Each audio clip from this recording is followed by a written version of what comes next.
morning, everyone. Deuteronomy 8 verse 5 to 6 says, Know then in your heart that as a man disciplines his son, so the Lord your God disciplines you. Observe the commands of the Lord your God, walking in obedience to him and revering him. It's a taboo subject nowadays, this disciplining.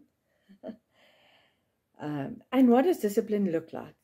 Some say a very good hiding, or a fat smack, or those kinds of things. Some say only so many, this age and that age, and age-appropriate discipline and that.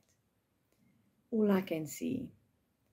And I work in a school. That is, if there is no consequence for bad behavior, if there is no retribution and no correcting of this bad behavior, we will keep living in a very, very fallen world, and it will become more and more fallen by the day. We always look at discipline as a negative thing, but I look at my daughter, it's my last child, and she is in matric, and how hard it has become to be in matric, and how hard it is to just do the things that need to be done so that she can get through matric and still have enough sleep and still nourish and strengthen her body. And so she does. She sits down and she makes the notes that she needs so that she can pass the tests. She sets herself some goals. I was never that disciplined as a child. And I struggle with goal setting, and I struggle with time management. She still gets anxious, and she still feels like the world is crashing around her sometimes.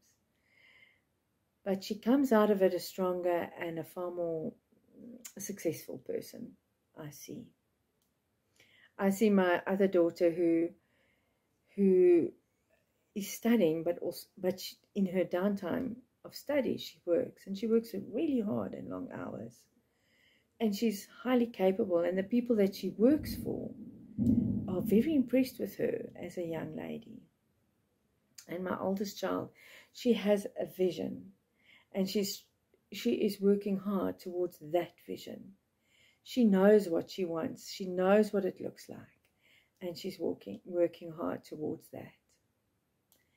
And so those are forms of discipline. Discipline does not have to be negative. Discipline is the right way of doing things.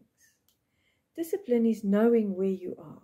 And when you have done something against the morals or the laws of God, which are simple and not evil at all, when you have done something, there is a consequence, a natural consequence.